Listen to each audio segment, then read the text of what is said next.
À l'occasion de la COP27 à Sharm el-Sheikh en Égypte, des ONG maliennes exposent leur savoir-faire avec leurs homologues d'Afrique et d'ailleurs. D'abord, nous sommes venus pour un réseautage.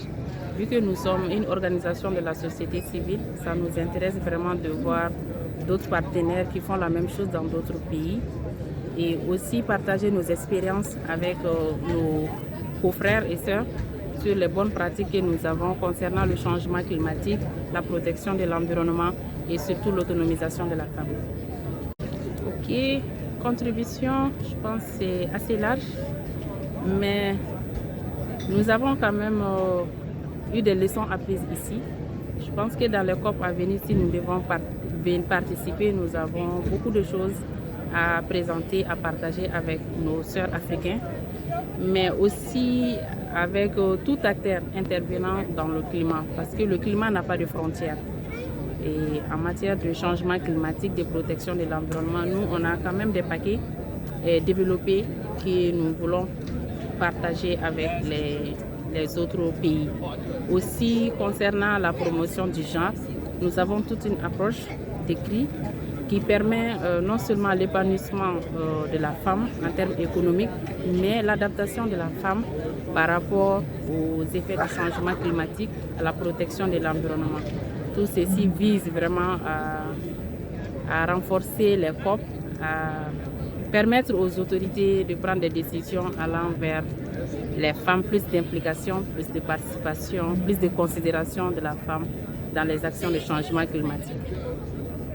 La COP est venue vraiment montrer notre expérience en matière de protection des terres. Parce que nous intervenons dans la région de Tombouctou avec un financement de l'ONG internationale Borda et qui nous permettent de faire de régénération. On fait des régénérations de broutières, on fait aussi de régénération de pâturage exondé. Avec les broutières nous permettent non seulement de créer une couverture végétale pour la terre, et cette couverture permet de diminuer les effets des intempéries sur les sols. Et ces mêmes broutières nous permettent aussi de fixer les berges du fleuve Niger pour fixer le sable. Donc ça c'est un premier aspect. Au niveau des pâtissages, c'est le pâturage inondé. Ces broutières permettent de diminuer les intempéries. En même temps, ça constitue une source d'alimentation pour les animaux. Et ça constitue aussi des activités génératrices pour d'autres revenus pour les non-éleveurs. Parce que quand ils coupent le bourgou, il y a des associations qui payent ça et ça leur permet d'avoir des revenus. L'autre aspect, le pâturage exondé. On intervient aussi pour faire des ensemencements, des pâturages, des zones où l'herbe ne pousse pas. Donc ça permet de protéger ici, ça permet de restaurer les sols. Et aussi on fait des points d'eau à travers la réalisation des puits pastoraux au niveau des zones pastorales. Donc tout ça, c'est des activités, toutes ces choses sont des activités qui contribuent à l'atténuation des effets du changement climatique. L'autre aspect, avec le programme financé par Borda est une ONG allemande qui est financée par la BMZ. Donc nous réalisons les activités génératrices de revenus telles que les activités maraîchères. On fait des addictions d'eau sommaire, pour les associations des femmes avec des périmètres maraîchers.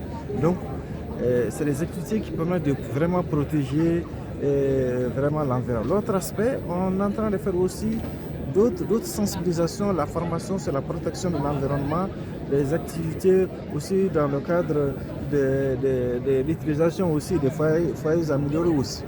Donc tout ça, c'est des choses qu'on est venu vraiment transmettre au niveau de la COP pour nous dire et aussi chercher d'autres partenaires qui nous permettent d'aller plus en profondeur dans nos ambitions.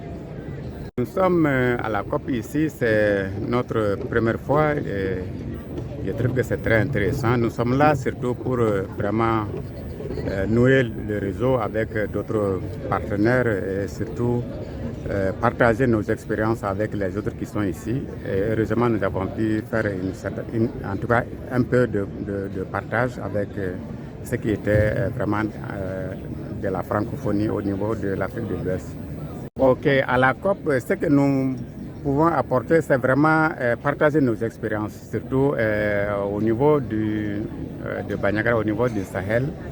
Il y a de bonnes pratiques que nous vulgarisons, que nous transmettons aux communautés locales, aux paysans surtout la restauration des sols. Et ce qui a été présenté ici, c'était surtout la restauration des sols à travers les cordons pierreux que nous développons vraiment à travers les communes.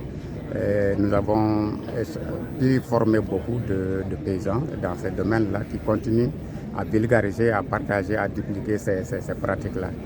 Ce sont des pratiques très simples que nous apprécions et que les paysans pensent que c'est des pratiques très simples qu'ils peuvent vraiment aussi partager avec les autres.